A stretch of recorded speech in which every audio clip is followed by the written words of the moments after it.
안녕하세요. 책 읽어주는 여자 에젤 강미경입니다. 부산에서 가장 큰 교회로 알려진 수영로 교회의 정필도 목사님은 나는 기도 목회를 했다 하고 하실 만큼 기도의 사람이신데요. 기도할 때 어떤 기적들이 일어나는지 한번 들어보세요. 나는 어려서부터 도저히 해결할 수 없는 문제, 사무치게 주님만 갈구하게 되는 여러 난관들을 겪으며 자랐다. 가정 형편은 갈수록 더욱 어려워져 경기고등학교에 들어갔을 때는 가족이 빚더미에 올라앉아 생활이 말도 아니었다. 그 시절 나를 고통스럽게 한 것은 가난한 가정 형편만이 아니라 교회 안에서는 분쟁과 분열이 거듭되어 나는 이런 현실을 바라보며 세상살이의 환멸과 고통을 느꼈다. 이 세상에서 살아봤자 고생만 하게 되고 죄만 더 많이 짓게 되니 예수 믿어 구원받은 사람은 이 세상을 빨리 떠날수록 복이라는 결론에 이르렀다. 나는 어떻게 해서든지 빨리 죽고 싶었다. 그러나 내 생명이 하나님의 것이니 자살은 할 수 없고 그러면 어떻게 해야 죽을 수 있을까 생각해보니 길이 있었다. 금식기도 하다가 죽으면 되겠구나. 고등학교 2학년 여름방학이 되자마자 나는 금식하며 기도하기 시작했다. 절체절명의 심정으로 부르짖었다. 하나님, 저를 좀 데려가 주십시오. 살기 싫습니다. 정말 살고 싶지 않습니다. 저를 좀 속히 불러가 주십시오. 그렇게 하루가 지나고 이틀이 지났다. 그런데도 하나님은 묵묵부답이셨다. 점점 배는 고파오고 안 그래도 늘 골던 배였는데 완전히 곡기를 끊으니 참을 수 없는 허기가 밀려왔다. 그러나 여전히 숨은 쉬고 있었다. 가만히 생각해보니 이러다가는 40일 금식 기도를 해도 안 죽을 것 같았다. 가슴이 철렁 내려앉았다. 방학은 30일인데 큰일이다. 그러면 나는 괜히 40일 동안 고생만 하고 또 고생스런 삶을 살아가야 하지 않는가. 끌면 끌수록 손해라는 생각이 들었다. 하루라도 빨리 죽는 게 손해 안 보는 지름길이었다. 드디어 사흘째 되던 날엔 있는 힘을 다해 기도했다. 기도하다가 꽥 하고 죽을 심정으로 주님께 부르짖었다. 저 좀 빨리 죽게 해주세요. 저는 정말 살기 싫다고요. 제발 좀 빨리 불러가 주세요. 주님은 그렇게 울부짖는 나를 더 이상은 그냥 보고 계시지 않았다. 사흘째 되던 날 주님이 내게 찾아오셨다. 그리고 분명한 음성을 들려주셨다. 너는 이미 죽었느니라. 이제는 나를 위해서 살아줄 수 없겠니? 나를 위해서 살아줄 수는 없겠니? 나를 위해 살아줄 수 없겠니? 3번을 연속해서 애원하셨다. 주님을 위해서 살아달라는 그 음성은 내게 죽음의 문제를 완전히 해결해 주었다. 죽기 위해서 사는 게 아니라 이제는 주를 위해서 살아야 한다는 사실을 분명히 알게 하셨다. 그때 나는 죽을 만큼의 고난이 오면 엎드려 기도하면 된다는 것을, 주님이 한 번만 말씀해 주시면 모든 게 평정된다는 것을 강렬하게 체험했다. 죽을 정도로 힘들다면 죽을 정도로 사무치게 주님을 기다리면 된다. 그러면 주님께서 모든 문제를 풀어가신다. 내가 그리스도와 함께 십자가에 못 박혔나니 그런즉 이제는 내가 산 것이 아니요 오직 내 안에 그리스도께서 사신 것이라. 이제 내가 육체 가운데 사는 것은 나를 사랑하사 나를 위하여 자기 몸을 버리신 하나님의 아들을 믿는 믿음 안에서 사는 것이라. 갈라디아서 2장 20절 말씀.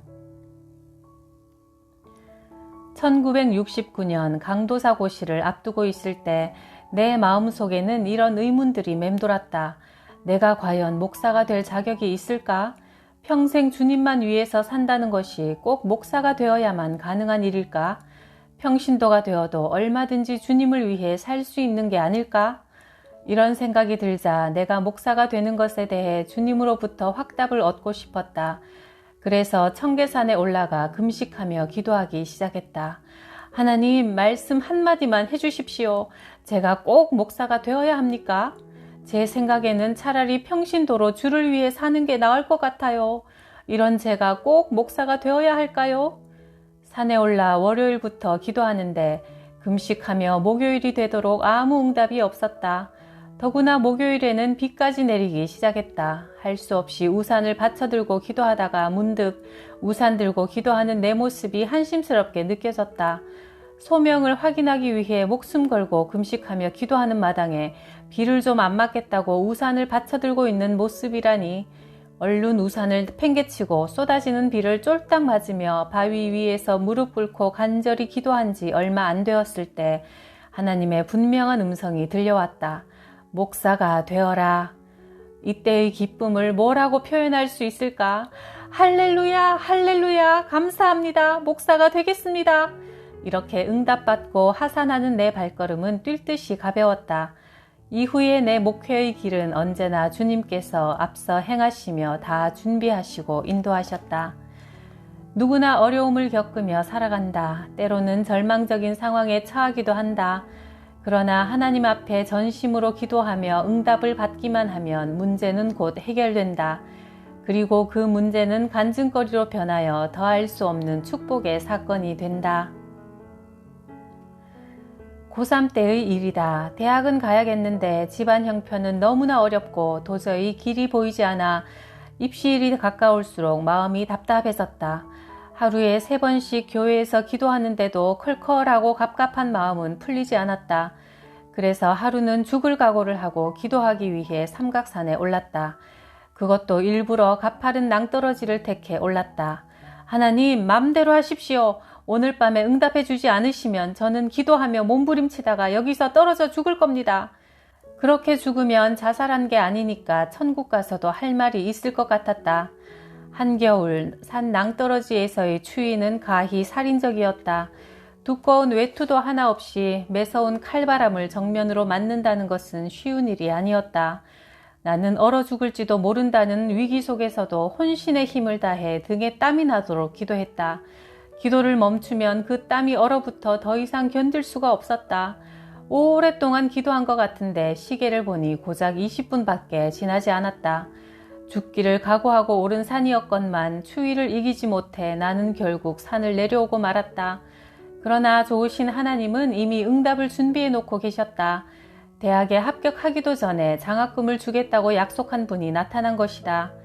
인생을 향한 하나님의 절대 주권, 내 힘으로 사는 게 아니라 하나님의 인도하심을 따라 사는 게 인생임을 주님은 내게 그렇게 때마다 심하다 가르쳐 주셨다. 그래서 나는 목회의 어려운 순간이 찾아오면 누군가를 찾아가서 상의하거나 도움을 요청하지 않게 되었다. 그저 하나님 앞에 엎드려 기도하는 것이 목회의 성공 비결임을 주님께서 끊임없이 가르쳐 주셨기 때문이다. 주님께서 나를 어떻게 보시는가, 어떻게 말씀하시는가에 초점을 두고 살아가는 삶은 흔들림이 없고 확신과 평안이 넘쳐난다. 네 짐을 여호와께 맡겨버리라. 너를 붙드시고 의인의 요동함을 영영이 허락지 아니하시리로다. 시편 55편 22절 말씀. 결혼식을 치르고 보니 우리 둘은 달라도 너무 달랐다. 나는 가난했지만 아내는 부잣집 딸이었고 나는 서울 사람이었지만 아내는 이북 사람이었다. 나는 목소리가 작고 내성적이지만 아내는 목소리가 크고 활달했다. 나는 얼큰한 음식을 좋아했지만 아내는 싱거운 음식을 좋아했다. 나는 매사에 점잖고 꼼꼼한 반면 아내는 매사에 활달하고 덜렁대는 사람이었다. 아, 달라도 이렇게 다를 수가 있을까?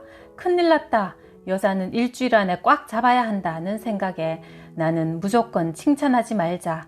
이쁘다, 맛있다, 잘했다 등의 소리는 하지 말자. 그러면 까불지 못할 것이다 생각하고 그대로 실천했다. 그러니 아내가 얼마나 당황스럽고 외로웠을까. 교회에 가면 그렇게 교인들을 섬기고 사랑하고 목숨까지 내줄 정도로 살면서 집에만 오면 칭찬 한마디 없으니 그 가슴이 얼마나 답답했을까. 간혹 기분 나쁜 일이 생기면 아예 침묵해버리는 남편. 그때 길게는 2주 동안 단 한마디도 안 할 때가 있었다. 나와 전혀 기질과 성격이 다른 아내를 그 모습 그대로 품고 사랑해주는 법을 몰랐다. 나는 하나님이 맡겨주신 양떼는 돌볼 줄 알았지만 이 세상에 단 하나뿐인 나의 배필은 사랑해줄 줄 몰랐다. 물론 사랑하는 마음이 있었지만 어떻게 표현하는지를 몰랐다. 그저 내 머릿속에는 온통 사역에 대한 것으로 가득 찼다. 하나님께 충성하며 살고 있으니 그걸로 다 된 줄 알았다. 아내의 얼굴이 어두운 것도 그 활달하던 모습이 점점 시들어가고 있다는 것도 알지 못했다. 당시 아내는 죽고 싶었다고 한다. 17일 동안이나 금식 기도하며 하나님께 매달리기도 했다고 한다. 그런데 무심한 남편인 나는 아내가 금식 기도를 하는지조차 몰랐다. 지금 생각해보면 아내는 나보다 훨씬 성숙하고 믿음이 큰 사람이었다. 모든 문제를 주님 안에서 해결하려고 몸부림쳤기 때문이다. 속은 골마가면서도 남편과 자식들을 위해 기도하기를 멈추지 않았고 어떻게든 믿음의 가정을 세워보려고 안간 힘을 썼다. 특히 아내는 내가 설교를 준비하는 동안 다른 방에서 몇 시간씩 기도로 동력해 주었고 내가 작성한 원고를 다른 종이에 깨끗하게 옮겨 적어서 설교할 때 보기 편하도록 해주었다. 아이를 낳아 기를 때도 새벽에 깨어 칭얼대면 아내는 얼른 아이를 안고 어둠 속에서 아이를 달래다가 들어오곤 했다. 새벽 기도 가야 할 남편이 잠을 설치면 안 될 줄 알고 홀로 두 아이를 그렇게 키운 것이다. 그 사실 역시 나는 나중에서야 알았다. 한마디로 나는 장가 잘 들어서 수지 맞은 남자였던 것이다. 그러나 아내 쪽에서 보면 시집 한번 잘못 가는 바람에 사서 고생하는 꼴이 되었다. 부족함 없이 넉넉하게 살다가 아무것도 없는 가난한 목회자에게 시집와서 밤낮 남편 심부름에다 임신과 해산의 수고까지 홀로 감당해야 했으니 얼마나 힘들었을까. 그러나 나는 아내의 마음 한 번 어루만져 주지 않았다. 사역자 가정의 함정이 바로 그것이다. 이러이러한 일이 있는데 당신의 기도가 필요해 라며 기도에 동참하도록 해주고 그래서 함께 성취의 기쁨을 누리도록 해야 했는데 나는 사역에서 아내를 소외시키고 있었다. 아내의 친구가 되어서 아무에게도 털어놓지 못하는 마음속 이야기들을 들어주는 게 남편의 역할임에도 나는 내 이야기조차 하지 않았다. 함께 양떼를 돌보고 사역의 간증을 나누며 함께 기도하며 기뻐하는 것, 그것이 동력이다. 집안에서도 하루 온종일 아내 홀로 아이들을 양육한다 해도 저녁에는 퇴근한 남편에게 우리 아이가 오늘 이런 행동을 했어요. 어떻게 하면 좋을까요? 이런 점은 당신의 지도가 필요할 것 같아요. 라며 함께 양육의 지혜를 모으는 것이 마땅한 부모의 모습이요 아름다운 협력이다. 목회 현장은 목사와 사모의 아름다운 동력을 통해 비로소 가장 건강한 목양의 현장이 된다. 그런데 나는 그걸 몰랐다. 아내를 그저 밥해주고 아이들 키워주는 사람으로만 취급했지. 나와 가장 가까이서 동력하는 친구요. 이 세상에 단 하나뿐인 나의 애인임을 잊고 살았다. 여자는 남편의 사랑 안에서 비로소 행복을 느끼고 남자는 아내의 존경 속에서 비로소 안정감을 느끼도록 창조되었다. 그런데 나는 아내를 제대로 사랑하지 못했다. 그 결과 결국 손해는 남자가 보게 되어 있다. 여자를 그렇게 품어주지 못했으니 밥인들 맛있게 지어줄 리 없었다. 아내는 점점 의욕을 잃더니 나중에는 밥을 차려도 고추장 한 숟가락에 멸치 몇 마리만 밥상에 덩그러니 올렸다. 남편에게 지쳐 아내는 점점 살림하는 재미를 잃어갔다. 집안에는 웃음도 없고 기쁨도 없었다. 늘 초상집처럼 조용하고 엄숙했다. 나를 반겨주는 이도 없고 나를 존경의 시선으로 바라봐주는 이도 없었다. 아내에게 사랑을 베풀지 않으니 아내로부터 돌아오는 사랑이 없었다. 그렇게 신혼 3년은 무심히 흘러갔다. 그러던 어느 날 나는 내 생각이 뭔가 잘못된 게 아닐까라는 의문을 가지고 그렇다면 이번에는 작전을 바꿔봐야겠다고 결심했다. 그날 나는 결혼 후 처음으로 아내의 어깨를 다독이며 이렇게 말했다. 힘들지? 오늘 고생 많이 했지? 아내는 결혼 3년 만에 처음으로 남편의 다정한 목소리를 들은 것이다. 갑자기 아내의 얼굴에 한바꽃이 피었다. 그리고 그날 저녁 당장 메뉴가 달라졌다.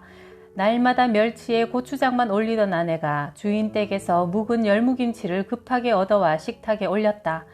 하나 집어 먹어봤더니 너무 쉬어서 도저히 먹을 수가 없었다. 그러나 나는 여보 평생 먹어본 김치 중에 제일 맛있는 김치야. 잘 먹었어. 당신 애썼어. 해주었다. 다음 날이 되자 아내는 어디서 힘이 솟아났는지 어린애 둘을 한꺼번에 데리고 시장에 가서 좋은 배추를 사다가 김치를 담그고 싱싱한 생선을 사다 밥상에 올렸다. 천을 떠다가 좁은 방 창문에 커튼을 해서 달고 꽃을 사다 방 한켠에 놓았으며 아이들 옷감을 떠다가 옷을 만들어 입혔다.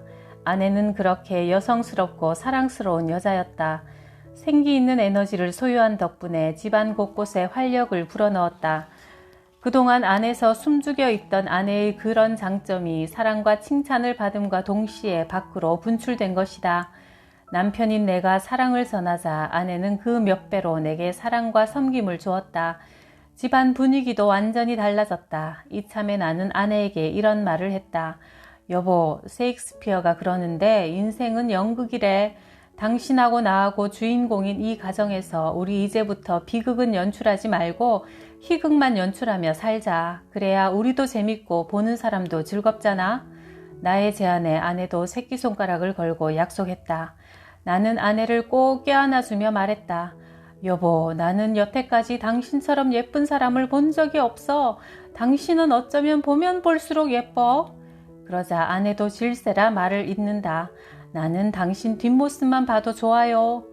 둘 다 뻔히 연극인 줄 알지만 방금 전에 약속한 희극을 위해 서로 칭찬을 퍼부었다. 그 다음부터는 우리 가정에 웃음꽃이 피었다. 무관심에서 관심으로, 무반응에서 칭찬으로 작전을 바꾸니 우리의 삶이 비극에서 희극으로 달라졌다. 날마다 해피엔딩이었다. 언젠가 한 번은 설거지하는 아내를 보고 다가가 뒤에서 안아주었다. 그러자 아내는 육중한 몸을 내게 기대왔다. 그것도 완전히 힘을 뺀 채. 나는 넘어지지 않으려고 온 힘을 두 다리에 모았다. 아내는 웃으며 물어왔다. 여보, 나 뚱뚱하죠? 아니, 당신은 너무 날씬해. 나는 사실 여자에 대해 몰라도 너무 모르는 남자였다. 아마 나뿐만 아니라 많은 교역자들이 여자를 모르기 때문에 가정에서 어려움을 겪는 것 같다. 또한 사역을 하듯 몸과 마음과 힘을 다해 가정을 꾸려가야 한다는 사실을 몰라 가정을 그냥 방치하다가 큰일을 당하는 경우도 많다. 여자는 남편의 사랑 하나 바라고 결혼해서 그 많은 수고를 감당하는데 남편이 사랑을 주지 않으니 햇살을 받지 못한 꽃처럼 시들게 되는 것이다. 여보, 힘들지? 일주일만 무조건 쉬어. 일주일 동안은 내가 알아서 밥을 해먹을게. 당신은 일주일 휴가라고 생각해. 여보, 나는 당신이 없으면 아무것도 못해. 당신이 나를 위해 조언해주고 기도해주니까 이만큼 사역하는 거야. 당신은 우리 집 보배야. 목회자가 가정에서 아내를 그렇게 존귀한 자로 세워주지 않는다면 목회자의 강단이 진정한 사랑의 셈이 되기 어려울 것이다. 주의 종들은 설교를 통해 성도의 삶이 변하기를 바라지만 하나님은 사역자의 가정이 먼저 변화되기를 바라고 계실지 모른다. 어느 선교지에 가서 선교사님 부부를 보니 목사님은 너무나 충만한데 사모님 얼굴이 쓰러지기 직전이었다. 이 집회에서는 그 사모님을 세워드리라고 나를 부르셨다는 생각이 들었다. 집회가 끝난 뒤 마침 선교사님 가정에서 조촐한 파티를 연다고 했다. 그 자리에서 나는 이런 말씀을 드렸다.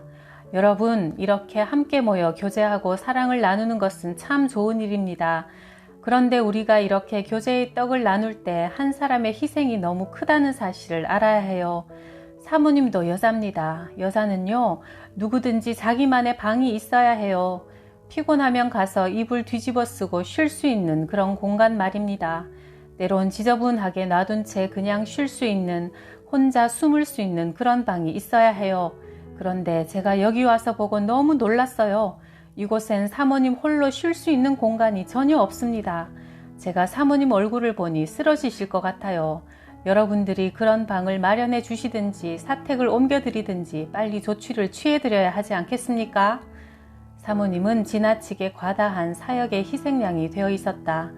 남편은 양들만 돌볼 줄 알았지 자기 아내가 점점 죽어가고 있다는 사실을 볼 줄 몰랐다.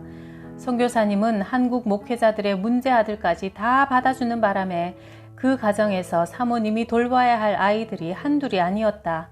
이래저래 사모님의 삶은 고단하기 짝이 없었고 어느 누구 하나 그의 수고를 어루만져 주지 않았다. 내 말을 듣자 사모님이 울기 시작했다. 한 번 울음이 터지자 그칠 줄 몰랐다.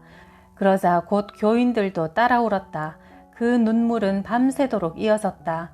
몇 년 뒤 그 가정을 다시 만났을 때 몰라보게 밝아진 사모님의 얼굴을 볼 수 있었다. 주의 종의 가정이 건강하게 세워져야 목회도 건강하게 든든히 서가게 되는 것이다. 교회를 개척한 지 7년 만인 1982년 안식년을 얻어 가족과 함께 미국에 건너가 공부하게 되었다. 이때도 나는 아침에 일어나면 1시간씩 기도했고 말씀 읽는 일도 게을리하지 않았다. 그런데 하루에 많은 시간을 공부하는 데 집중했기 때문일까? 마음이 점점 메마르기 시작해 마치 팍팍한 사막처럼 느껴졌다. 잘 먹고 잘 자고 잘 쉬는데 영적으로는 한없이 곤핍했다. 성령으로 가득 찼던 내 마음이 갑자기 텅 비어버린 것 같았다. 이렇게 은혜도 없이 메마른 상태로 안식년을 계속 보낸다면 박사학위는 받고 돌아갈지 몰라도 목회 현장은 복을 받을 수 없을 것 같았다. 나부터 목이 말라 갈급해 죽을 지경인데 어떻게 목회를 한단 말인가? 나는 하나님 앞에 우선순위를 다시 정했다. 아무리 공부도 중요하지만 내 심령이 하나님 앞에 메마르지 않도록 충분히 기도하는 것이 더 중요했다. 하루 1시간 기도, 1시간 성경 읽기로는 충분하지 않았다. 이제부터는 충분히 기도하고 말씀을 본 후 공부하기로 했다. 사역을 해도 마찬가지다. 충분히 말씀과 기도에 전념한 후 사역하지 않으면 사역 현장이 부흥하지 못한다. 다음날 새벽 기도 갈 마땅한 교회가 없던 차라 나는 집 앞마당에 있는 자그마한 계집처럼 생긴 아이들이 들어가서 노는 놀이공간으로 들어갔다. 머리를 숙여도 천장이 머리에 닿을 정도였으나 기도하기에는 더할 나위 없이 좋았다. 나는 그곳을 기도 처소로 삼고 매일 새벽마다 2시간이든 3시간이든 내 마음이 주님 앞에 충만히 젖을 때까지 기도했다. 그런 후에 공부했다. 그런데 놀라운 일이 생겼다. 하나님 앞에 은혜를 회복하면서부터는 영어로 하던 공부가 훨씬 잘 되었다. 내 심령의 팍팍함이 은혜로 회복되니 짧은 시간 공부해도 그전보다 눈에 띄게 향상되었다. 머릿속이 맑고 단순해지니 집중력이 좋아지면서 우리말로 써도 힘든 논문을 영어로 슬슬 써내려갈 수 있었다. 전에 없던 마음의 여유까지 생겨났다. 너무나 여유가 없어 충분히 기도하고 말씀을 읽지 못했었는데 시간을 뚝 떼어 말씀과 기도에 전념하자 오히려 전에 없던 여유로움이 생겨난 것이다. 게다가 그때부터 부흥의 요청이 들어오기 시작하는데 한 주도 빠짐없이 들어왔다. 시카고, 그린스보르, 클리브랜드 등 전혀 낯선 동네, 낯선 교회에서 나를 초청했다. 교단도 다른 교회에서 어떻게 나를 알고 집 전화번호를 알아냈는지 정말 모를 일이었다. 한국에 들어갈 때까지 부흥의 요청이 끊이지 않았다. 내가 하나님의 은혜에 젖어 살기 시작하자 하나님은 그렇게 은혜를 나누게 하셨다. 그때 나는 다시 한번 실감했다. 경건만 준비되면 하나님께서는 그 종을 넘치도록 쓰신다는 것을. 그래서 목사의 목표는 교인 수가 늘어나는 게 아니다. 주님과 더 깊이 교제하기 위해 은혜의 깊은 바다로 나아가는 것이 목표가 되어야 한다. 그런 목회자를 하나님은 오늘도 찾고 계시며 그런 목회자를 하나님은 그냥 가만히 내버려 두지 않으신다. 수영로 교회가 성장에 성장을 거듭할 무렵 내 마음속에는 자신감이 충만했다. 주일마다 새 신자가 등록하고 설교를 하면 아멘 소리가 터져나오니 내가 그래도 꽤 설교를 잘하는가 보네. 우리 교회가 이렇게 부흥하다니. 나는 어느덧 교회 부흥의 주체를 목사인 나로 생각하고 있었다. 그런 생각이 들던 그 주간 수요 예배 시간 강단에 섰는데 어찌된 일인지 그 많던 교인들이 한 사람도 나오지 않았다. 주일에 본당을 가득 메웠던 교인들이 마치 서로 연락이나 한 것처럼 보이지 않았다. 가슴이 철렁 내려앉았다. 어떻게 이런 일이? 비상시국이 아닐 수 없었다. 온갖 근심 걱정에 휩싸여 나는 그날 집에 들어가지 않았다. 너무나 다급했기 때문에 강단에서 응답받을 때까지 기도할 작정이었다. 마음이 그렇게 갈급할 때는 기도 외에는 아무것도 할 수 없고 아무것도 하기가 싫다. 하나님, 제가 뭘 잘못했는지 모르겠습니다. 가르쳐 주십시오. 목이 타들어가는 절박한 심정으로 주님을 기다렸다. 그렇게 몰려오던 교인이 어떻게 삽시간에 발을 딱 끊을 수가 있단 말인가. 그렇게 기도하던 중 책망하시는 주님의 음성이 들려왔다. 네가 해? 내가 하지. 네가 해? 내가 하지. 네가 해? 내가 하지. 3번이나 연속된 주님의 말씀이었다. 아이고 주님, 잘못했습니다. 저는 주님께서 그렇게 다 하시는 줄 정말 몰랐습니다. 제가 잘해서 목회가 잘 되는 줄 알았습니다. 주님, 잘못했습니다. 용서해 주십시오. 주님은 더 세미하게 말씀해 주셨다. 네가 이 교회를 세운 게 아니라 내가 이 교회를 세웠다. 네가 잘해서 부흥된 게 아니라 내가 내 양떼를 이곳에 보내서 교회가 부흥된 것이다. 주님이 많이 보내주시면 큰 교회가 되고 적게 보내주시면 작은 교회가 되는 것이었다. 양을 얼마나 보내주시느냐의 문제는 전적인 주님의 주권이었다. 감사합니다. 이제 알겠습니다. 이제부터는 주님께서 이 교회의 당회장이십니다. 저는 교육 전도사 같은 마음으로 충성할 테니 주님이 이 교회를 맡으십시오. 그때부터 나는 주님에 대한 월권 행위를 하지 않으려 더욱 조심했다. 주님이 마땅히 누리셔야 할 주인의 자리를 은근슬쩍 차지하려는 일들이 얼마나 많은가. 그러나 목회자는 주님의 양을 잠깐 맡은 자일 뿐이다. 맡겨주신 그것에 감사하고 감격하는 마음으로 양들을 돌볼 뿐이다. 그 주간 주일 저녁 예배를 시작하려고 보니 뒷자리가 텅 비어 있었다. 나는 마음속으로 주님께 기도를 올렸다.